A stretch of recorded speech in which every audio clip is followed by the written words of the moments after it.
أعوذ بالله من الشيطان اللعين الرجيم بسم الله الرحمن الرحيم فوضوا أمري إلى الله إن الله بصير بالعباد ولا حول ولا قوة إلا بالله العلي العظيم حسبنا الله ونعم الوكيل ونعم المولى ونعم النصير والصلاة والسلام والتحية والإكرام على الرسول المسدد المصطفى الأمجد المحمود الأحمد الذي سمي في السماء بأحمد وفي الأرض بأبي القاسم محمد وعلى أهل بيت الطيبين الطاهرين المعصومين المظلومين المنتجبين الذين أذهب الله عنهم الرجس وطهرهم تطهيرا. اللهم صل على محمد. وقل رب اشرح لي صدري ويسر لي أمري واحلل عقدة من لساني يفقه قولي. أما بعد، قال الله تبارك وتعالى في كتاب الكريم بسم الله الرحمن الرحيم قل لا أسألكم عليه أجرا إلا المودة في القربى صدق الله العلي العظيم. My respected elders, brothers and sisters in Iman across the globe, Salamun alaikum jami'an wa rahmatullahi wa barakatuh. Question: what is the history of the Shia of Ali? Bear this question in the back of your mind. And number two, what is the crime of the Shia of Ali? Bear this point in mind as well. We'll return to it inshallah. When we look at the followers of Ali ibn Abi Talib and we look at the history of the Shia community, locally, regionally, and internationally, you begin to notice certain trends. That we have been highlighting the position of Ali ibn Abi Talib after Rasulullah, that leadership was appointed by Rasulullah to be with Ali ibn Abi Talib at the event of Ghadir Khum or at other moments in time such as Wali al-Asir and other moments. And yet those people who became the partisans of Ali, the Shia of Ali ibn Abi Talib, what was their fate during the times of Ali ibn Abi Talib, during the aftermath and the demise and the martyrdom of Ali ibn Abi Talib? What was their example? And till this day, what is the example of the Shia of Ali ibn Abi Talib? How are they identified? What is the persecution that they have gone through? And what are the horizons for moving forward with respect to the Shia and their future frontiers? This is what I hope to look at in our conversation today. And why this is especially pertinent in our modern world is because we notice an environment where we are living in an era and an environment of Islamophobia on the one hand, where generally with respect to Islam, as I've been highlighting in the previous lectures, the image or the picture of Islam that is in the public domain is not the proper picture of Islam. It's not the rightful picture of Islam. It's not the accurate picture of Islam. It's not the picture of Islam that the Holy Prophet espoused to. It was not the picture of Islam that Ali ibn Abi Talib wanted. And I say this especially because we live in a world where on the one side there's sectarianism and on the other side there is Islamophobia. And those people who adhere to Shia Islam, on one side they are squashed by Islamophobia, by bigots and racists, and on the other side they are squashed by sectarianism within Islam itself. And this is perhaps seen not better than any other example in the example of Aya Hashim, a young girl who was killed in cold blood due to Islamophobia in Blackburn, United Kingdom. A 19-year-old girl who was the victim of a drive-by shooting at the hands of the hatred of Islamophobia. Those people who are bigots, those people who are racist, those people who are discriminatory, killed this individual, this lady, this girl, because of her hijab and her adherence to Islam. But the unfortunate tragedy of an individual like Aya Hashim, who represents not only herself, but so many other people throughout history and in the modern era, is she was killed in life. She was killed by Islamophobes, by people who are Islamophobic. And in death, or after her death, she was the victim of sectarianism, not by non-Muslims, but by Muslims. How? That after her death, there was a GoFundMe, a fundraising that occurred that was set up by a Muslim brother who did not adhere to Shiaism, who did not adhere to the followers of Ahlul Bayt alayhimus salam. This person sets up a GoFundMe for Aya Hashim and her family in order to raise funds. And he says, I found out that she was a Shia. And his reaction is that I apologize. I should not have created this GoFundMe. I should have not have raised funds. And this is something that I don't want to be responsible for on the day of judgment, that I'll be accountable in the negative sense for doing something like this.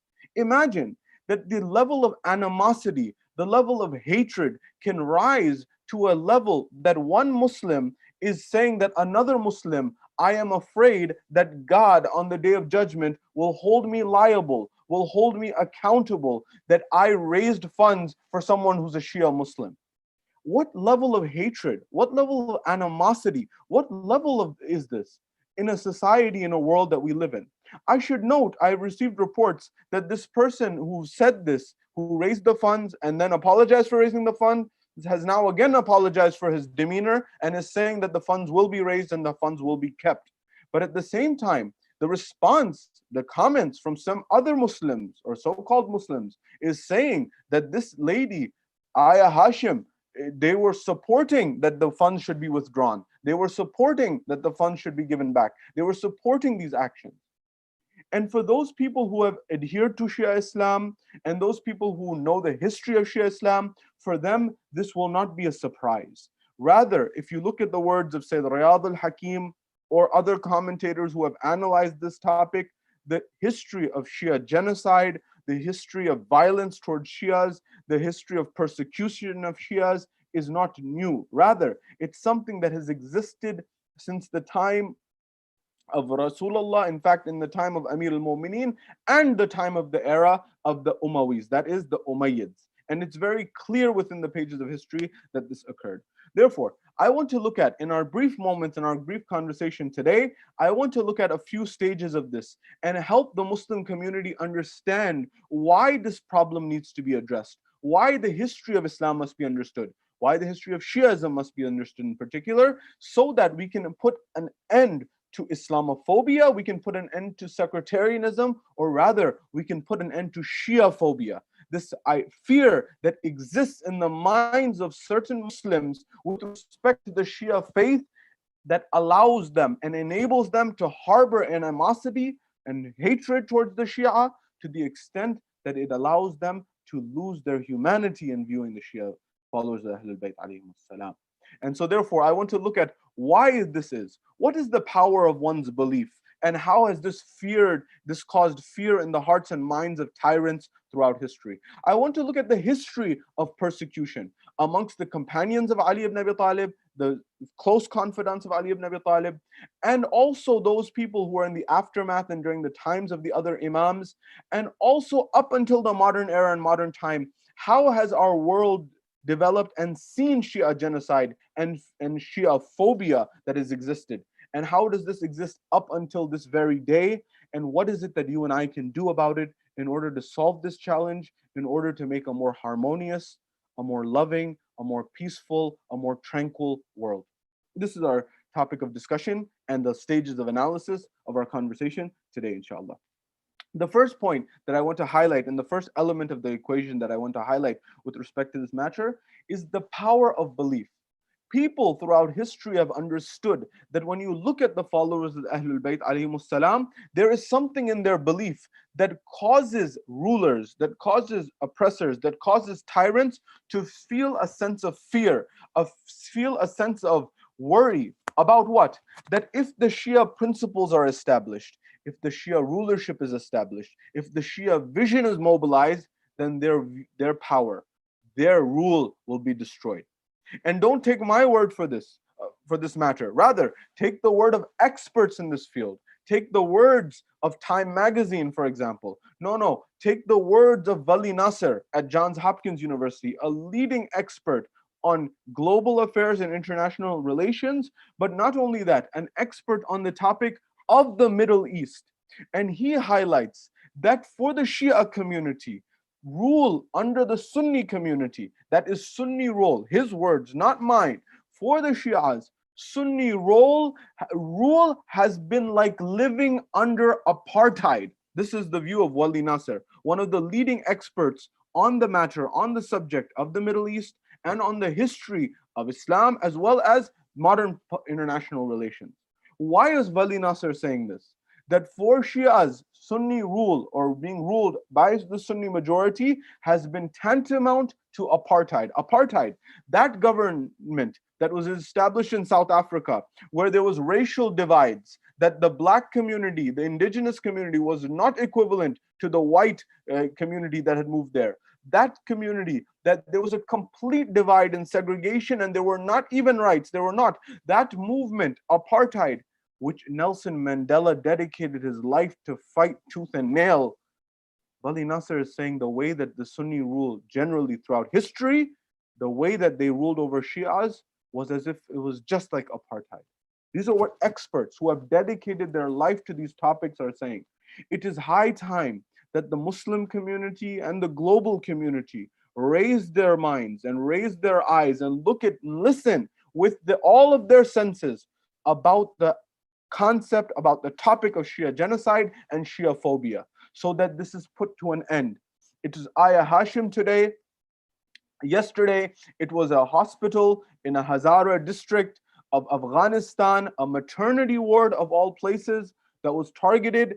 And throughout history, as we'll highlight in a few moments, this has been the reality for Shias through thick and thin, and for no other reason except their love of Ali ibn Abi Talib, the cousin of Rasulullah, the son-in-law of Rasulullah, the brother of Rasulullah, as the Holy Prophet himself said, the brother of the Prophet, the Aaron to the Moses of this Muhammad.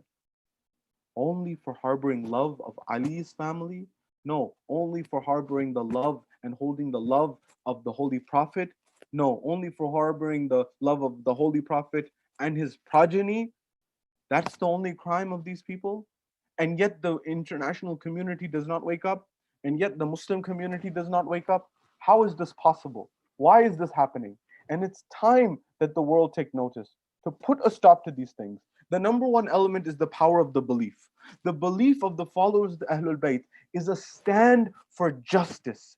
It is a stand for equality. It is a stand for fairness. As I've highlighted in the previous lectures, Ali ibn Abi Talib, when he took on the mantle of Khilafat, he said in his inaugural address that I am here to essentially establish justice.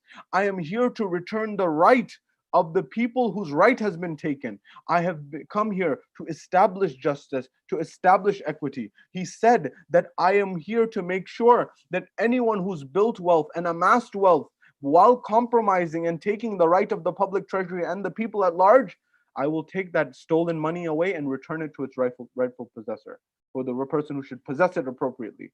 He says, number one. He said, number two, from today onwards, there's no special treatment. Everyone gets the same amount of income from the Bayt al-Mal, the public treasury. He says everyone's the same, except in the matters of taqwa, as Rasulullah had highlighted. He established egalitarianism. He established equity. He established justice. He established fairness in society. And this is what was picking at the hearts and minds of those people whose status quo equilibrium of the good life had been disrupted. Those people who were living the high life, those people who were living the luxurious life, those people who had benefited so much under the rulers before Ali and after Rasulullah, those people who had luxurious palaces and homes and women and all the wealth that you could imagine, those people got upset with Ali ibn Abi Talib. Why? Because he was disrupting their way of life. And so this animosity began. To what extent did this animosity exist?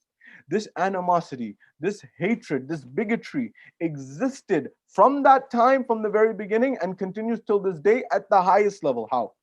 If you read the history of the Muslim world and you read the history of, for example, the place such as Baghdad, or the history of Baghdad, Tariq Baghdad, for example, and when you analyze this, you will find there was a moment and there was a time in the history of Baghdad. There was a time in history where the walls, the groundbreaking ceremony, that buildings would not be erected, buildings would not be stood up, that there would not be a building that's built unless and until the blood of a Sayyid Hassani, that is someone who traces their lineage back to the Holy Prophet through his grandson Hassan ibn Ali, that someone from his descendants would be brought and their head would be severed and the blood would be drained into the cement. You and I mix cement with water in order to make cement. They were using the blood of who? The Shia. Not only any Shia, the ones who traced and claimed their lineage back to the grandson of the Holy Prophet. This was the level of animosity. Furthermore, there were times where the buildings would not be built and erected until a Sayyid from the lineage of the Holy Prophet was not brought and put and closed between the two confines of the walls alive. Imagine the Shia The Sadat, the people who claim their lineage back to the Holy Prophet, were brought in the open square in front of people, and they were closed between the walls alive, where they suffocated to death. Why? This animosity towards the followers of Ahlul Bayt. Ayah Hashim is not new. This issue has been going on for centuries, and in fact millennia. And the idea is, unless the Muslim community, the followers of Ahl Sunnah wal Jama'ah, of the Hanafi school of thought, the Maliki school of thought, the Shafi'i school of thought, the Hanbali school of thought, unless and until the Muslims stand up and rise and say that the blood of a Shia is just as valuable as any other Muslim, this will not end. And unless and until there is a stand by the global community to say that the followers of the Ahlul Bayt alayhimus salam, they must be protected, they must be looked after as a minority group, and they must not be persecuted. As Wali Nasir said, that for the Shia living under Sunni rule, Wali Nasir, the expert on this issue at Johns Hopkins University, is saying, for Shias living under Sunni rule has been equivalent to apartheid.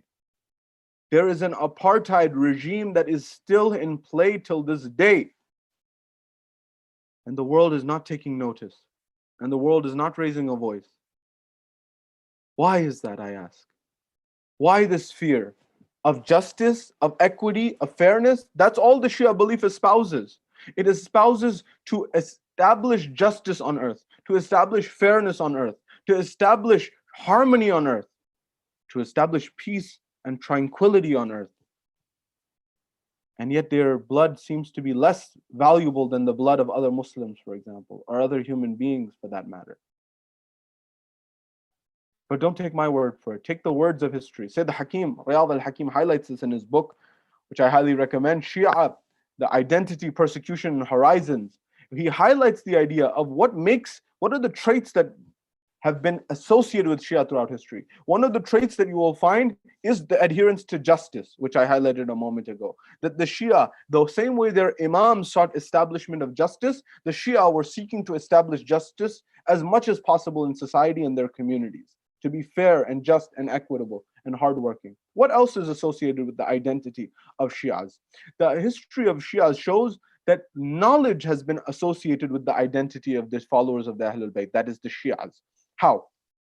That all of the Imams, from Imam Ali alayhi salam up until Imam al-Askari alayhi salam, and of course Imam Sahib al-Asr wal-Zaman, but with respect to especially the first 11 Imams, it's clear all historians, whether Shia or Sunni, no matter what, even if they were a friend or a foe, accepted that if nothing else, that the first 11 Imams of the Shia were, if nothing else, they were one of the biggest scholars of their time.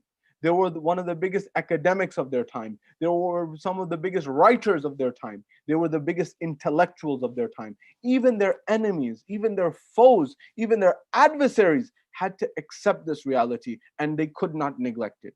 So their followers, as a byproduct, became the embodiment of knowledge, became the embodiment of wisdom, the same way that their leadership had embodied these traits. So the next level, the first is justice, the next level is knowledge.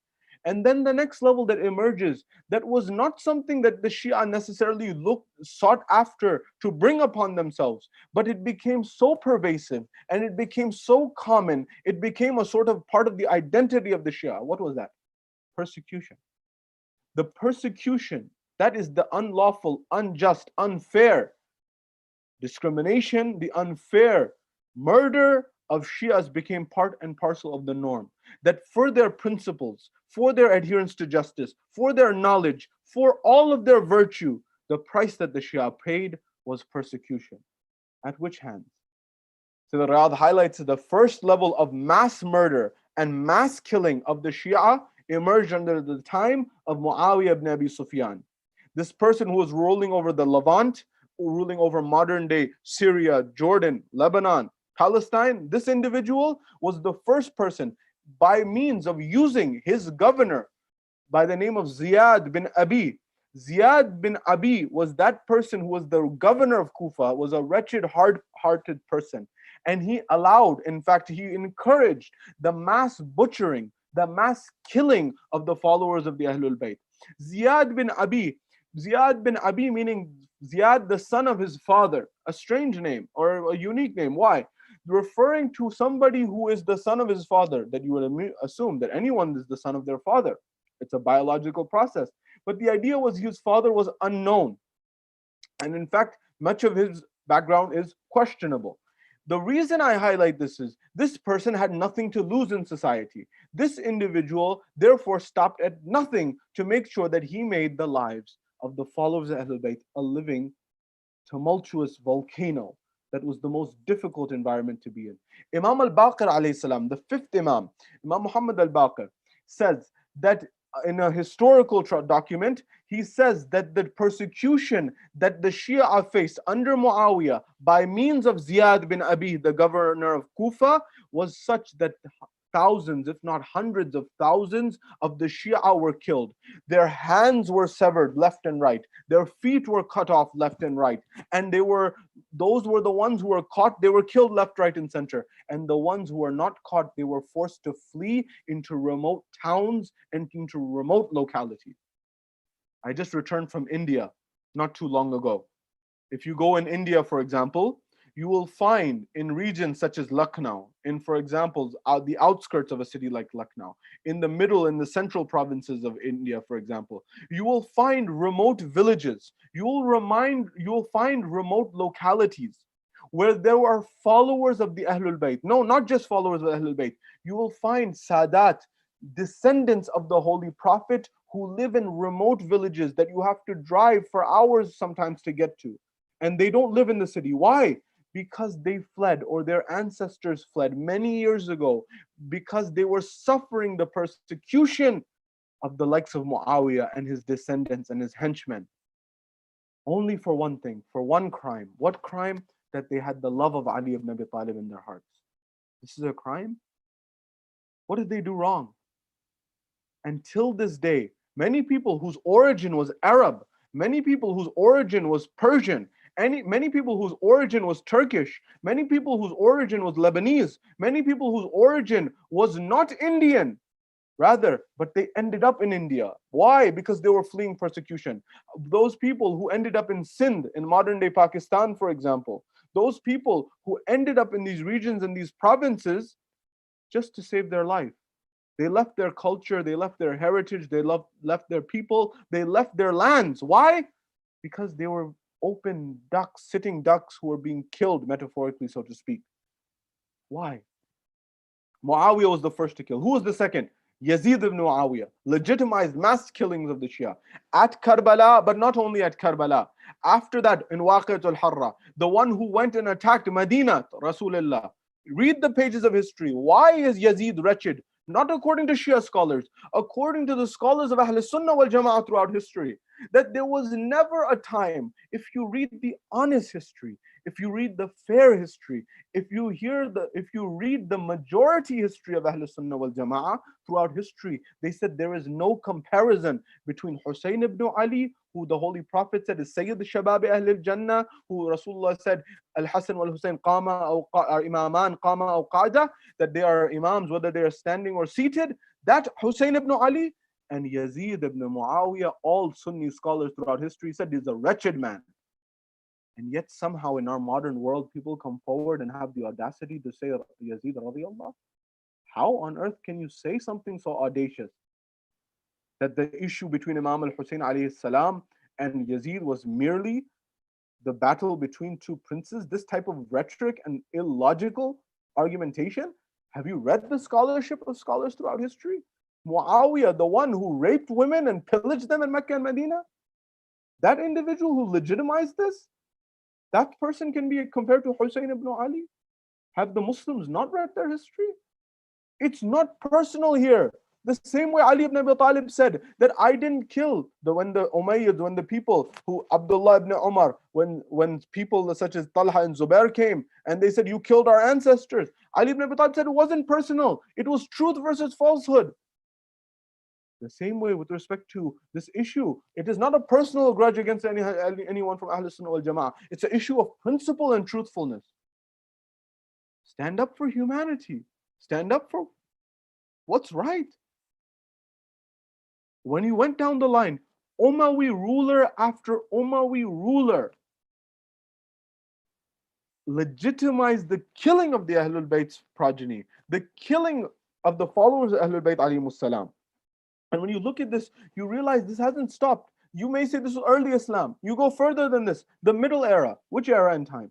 The era of the Turks, the Ottoman Empire. What happened under the Ottoman Empire? Sultan Salim. Sultan Salim, this is roughly the 1500s. In this era, roughly 500 years ago, in the Ottoman era, Sultan Salim, he says, I want you to round up all of the Shia under the dominion. Get and gather and collect all of the followers of Ahlul Bayt, all of the Shia, and bring them to me. They said every single Shia, man, woman, and child was brought forth. They said they got thousands, 70,000, 100,000. They brought them all together. 70,000 is more accurate number. They brought them all together. And in that same day, that one day, we're told that he says 40,000 of them are to be killed.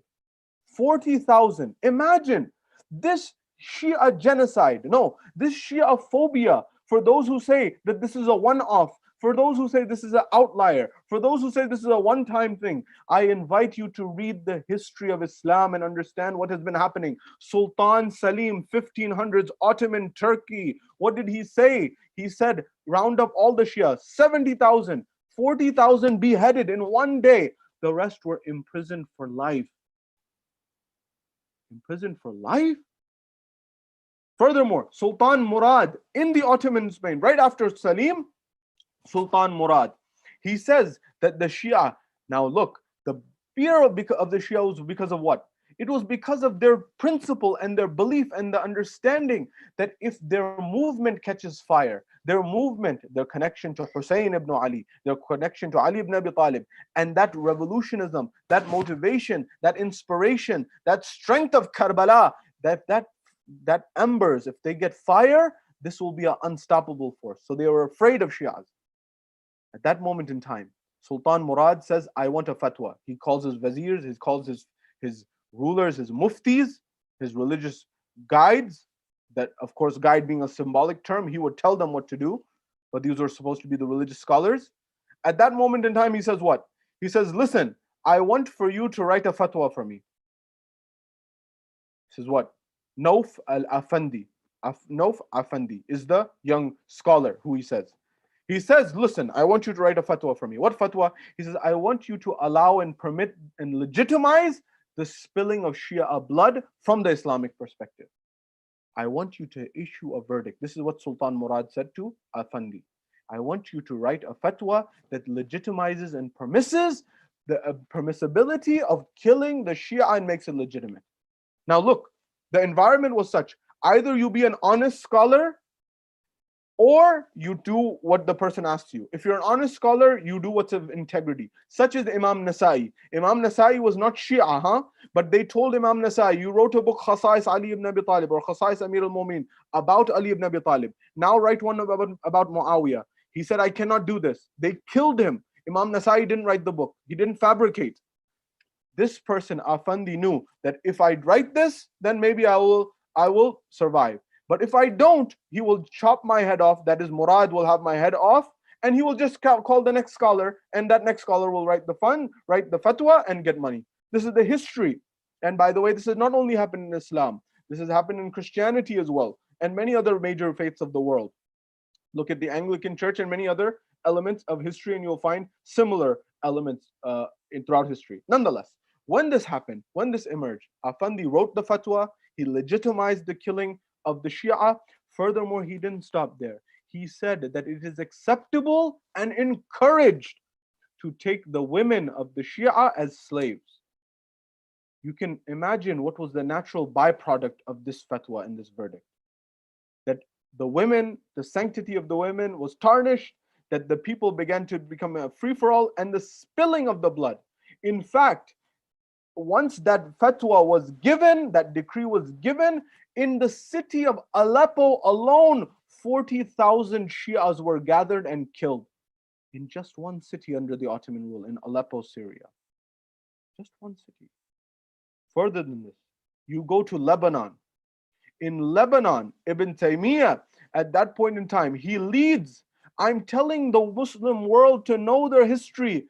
Aya Hashim is not a one-off event. It's the history of what Muslims have done. Wali Nasr said what? I remind you once again. Wali Nasr at Johns Hopkins University, an expert on this issue in international relations in the Middle East, he said for Shias, living under Sunni rule throughout history has been equivalent to apartheid. Living under apartheid, what was there in South Africa? These are not my words. These are the words of experts on this matter. Why are they saying this? In Lebanon, Ibn Taymiyyah al-Harani, what does he do? He leads a conquest on Mount Lebanon to the point that he began to pillage and he began to kill Shias left, right, and center.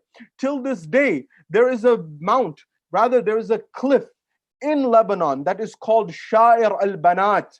Why is it called this name? It is called this name because that is that cliff, that is that ledge that women who were Shia women would jump off this cliff and take their lives. Why? Because those men were raping them left, right, and center. Why? Because it was acceptable to treat Shia Muslims as subhuman. Until this day, that memory is there. Why? Has no one spoken out? Why does no one speak out? Furthermore, you go to Afghanistan, 100 years ago, Abdul Rahman Khan, the Iron Amir as he was called, he led a systematic genocide against the Shia community. Roughly 60% of the Hazara community in Afghanistan at that time was butchered and massacred at the hands of Abdul Rahman Khan. They say over 100,000 individuals were massacred. What's going to happen when somebody, Abdul Rahman Khan, the Iron Amir, comes forward and butchers 100,000 people of the Shia? There used to be many Shias in Afghanistan. Today there's very few relative to what it used to be. And I'm saying this because when a maternity ward in the month of Ramadan in 2020 is attacked because those people are Shia, the people who are victims are Shia, those people need to understand, and the global community needs to understand that this is not new. This has been happening for years. This has been happening for centuries. Wake up, stand up, speak out, be fair, be just, be equitable. Abdul Rahman Khan killed the Shias left, right, and center. They had to flee. Until this day, Hazara are killed because of their love of the Ahlul Bayt alayhimus salam. But this was not new. This was happening during the time of Ali ibn Abi Talib. To my Shia brothers and sisters, I say, have faith in the personality of Rasulullah and the persecution he went through. Have faith in the personality of Ali ibn Abi Talib, and have faith in the companions that were there, who were those who established justice and had belief, and they were willing to go through the difficult times. Because we believe and we know that when our final moments comes, inshallah, in the grave is Ali ibn Abi Talib. That on the Sirat is Ali ibn Abi Talib. And at Kawthar there is Ali ibn Abi Talib. And at every moment we have Ali ibn Abi Talib. In Hashr, in Barzakh, in the grave, at every moment is Ali ibn Abi Talib. Inshallah. And he will take care of us and he looks after us. But I ask the global community, will you not speak out? Will you not say anything? If for nothing else, for your own consciousness, your own conscience, say something, speak out, be honest, be just, be fair, be equitable. Ali ibn Abi Talib is there at every moment for us. We believe as the follows Ahlul Bayt. Rushayd al-Hajari.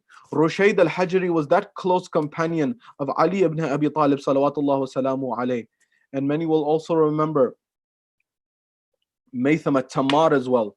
There were certain companions that Ali ibn Abi Talib salawatullah wa salamu alayh, he had told them and given them the knowledge of how they will be killed.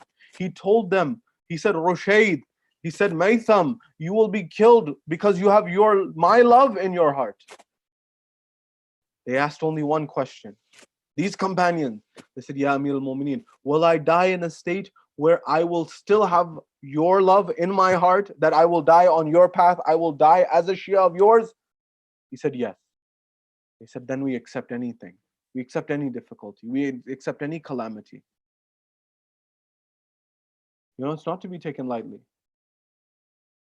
When Rushayd was told this, there comes a moment in time where the governor calls him to the governor's palace. These Umayyas, the Umayyads and the Abbasids didn't stop either. Huh?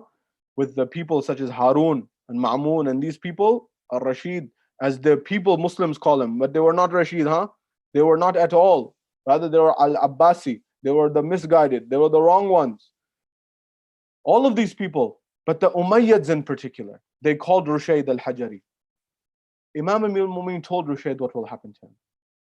They said, Rushayd, we heard that you tell people the fadail and the merits of Ali ibn Abi Talib in the public square, in the market, in front of people, walking in the town, when sitting, when standing, at every moment, you're telling people the fadail and the merits of Ali ibn Abi Talib. Don't you know this is outlawed? Don't you know this is unacceptable? Don't you know this is impermissible? Don't you know that for 90 years we have been cursing, the Umayyads have been cursing Ali ibn Abi Talib from their pulpits and their mimbars at Jum'ah Salah, and you are reciting his fadail and his merits? How will it come?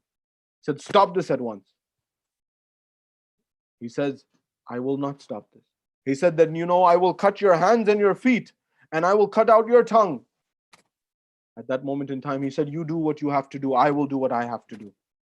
At that point in time, we're told that at every moment in time, Rushayd al-Hajari, and you will remember Maytham at-Tamar as well, they began to say the fadail at every moment.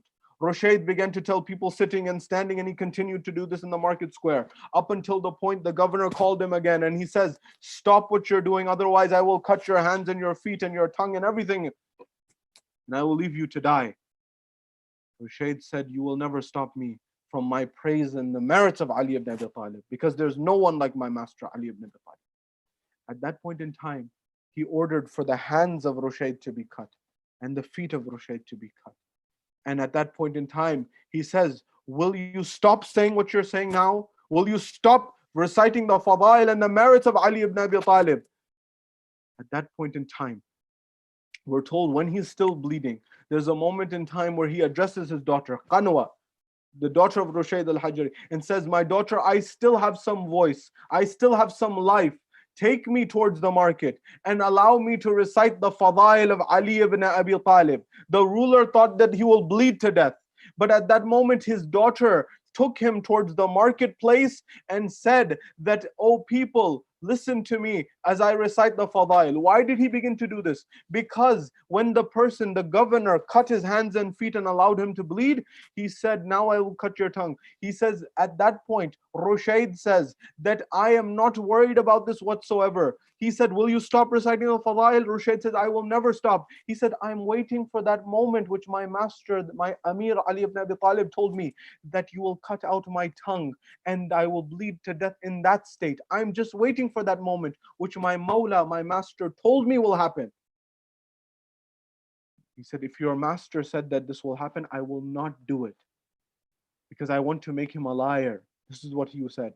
At that point in time, Rushayd said, very well, Qanwa, take me to the market. She took him to the market and he began to recite the fadail of Ali ibn Abi Talib in front of the people. And he said, oh people, hear from me in my last moments the fadail of Ali ibn Abi Talib, and bear witness that I took my last breath in the fadail of Ali ibn Abi Talib. That my master Ali ibn Abi Talib was the first Muslim before anyone else with Rasulullah. That my master was the first to pray with Rasulullah. That my master Ali ibn Abi Talib was the one who was on the shoulders of Rasulullah and broke down the idols from the Kaaba. That my master was the first one to accept at Da'wat Wali al-Asir and become the successor of Rasulullah and support him in the mission. No, my master was the one who was the first in Badr. My master was the first in Uhud. My master was the first in Khandaq, the first in Khaybar, and in every battle he brought victory to the Muslims. No, my master is the one who the Quran said he is the one who gives zakat in the state of ruku while he's praying. That my master is that individual that the Quran says, وَمِنَ النَّاسِ مَنْ يَشْرِي نَفْسَهُ ابْتِغَاءَ مَرْضَاتِ اللَّهِ, on the night of Hijrah, that some people, they sell their souls to their Lord in honor for his blessing and his grace. That is Ali ibn Abi Talib. No, my master is the one who on the day of Ghadir, Rasulullah lifts on his shoulders and says, Man kuntu mawlahu, fahada aliyun mawla, Allahumma wali man wala, wa adi man ada. And he continues to say, whoever's master I am, Ali is his master. And this is what Ali ibn Abi Talib is. And he continues and say, on the day of Mubahila, Ali ibn Abi Talib was taken as the nafs, the self of Rasulullah, when the ayah said, Anfusana wa anfusakum. And he was taken at that position. No, Ali ibn Abi Talib is the one who established justice on earth after Rasulullah. At every moment, Ali ibn Abi Talib, they couldn't do anything. They heard, the governor's palace heard that the whole city has turned upside down because Ali ibn Abi Talib's fadail are being recited by Rushayd as he's bleeding to death. They called him back to the palace of the governor and they said, we have no choice. We must cut out his tongue. Ali ibn Abi Talib said the truth at every moment. My dear brothers and sisters, followers of the Ahlul Bayt alayhimus salam, revive your hearts with the love of Rushayd. Revive your hearts with the love of Maytham at-Tammar. Revive your hearts with the love of Salman. Revive your hearts with the love of Abadar. Revive your hearts with the love of Ammar bin Yasir. Revive your hearts with the love of these companions of Ali ibn Abi Talib who went through some of the most difficult of times. And know that Ali ibn Abi Talib, insha'Allah, bi'idhnillah, he will be with us in the grave. He will be with us in Barzakh. He will be with us on the Sirat. He will be with us at Kawthar. And at every moment we will be under the shadow of Ali ibn Abi Talib up until the point that we get to Jannah, inshallah, under the banner of Ali ibn Abi Talib. But I ask the world, the Muslim community, those followers of the Hanafi school of thought, the Maliki school of thought, the Shafi'i school of thought, the Hanbali school of thought, will you not speak out for your own conscience, for truth, for justice, for fairness? Will you not speak out and say that what had happened to Ayah Hashim was wrong? The way that some of the Muslim community reacted to her and the fundraising is wrong. Will you not speak out?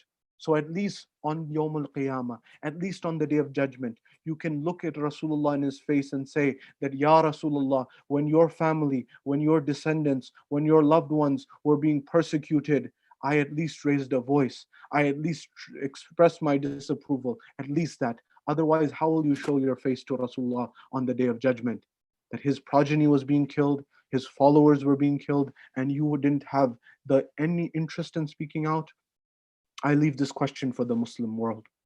We ask Allah subhanahu wa ta'ala to establish justice on this earth, to establish fairness on this earth, the way Ali ibn Abi Talib sought for justice to be established on this earth, the way Rasulullah wanted it to be established on this earth.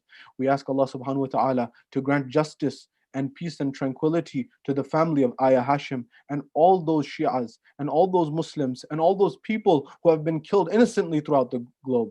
Those Hazara mothers who were killed in Afghanistan, the maternity ward, all those people who have been killed unjustly and unfairly. We ask Allah subhanahu wa ta'ala to allow us to learn from the example of Ali ibn Abi Talib and his Shias and his true companions, the likes of Rushayd al-Hajari and the likes of Maytham at-Tammar. And we ask Allah subhanahu wa ta'ala to hasten the reappearance of the Imam of our time, Imam Sahib al-Asr wal-Zaman, to establish justice and fairness and equity on the earth once again, so that the world can live in peace and harmony. وآخر دعوانا أن الحمد لله رب العالمين.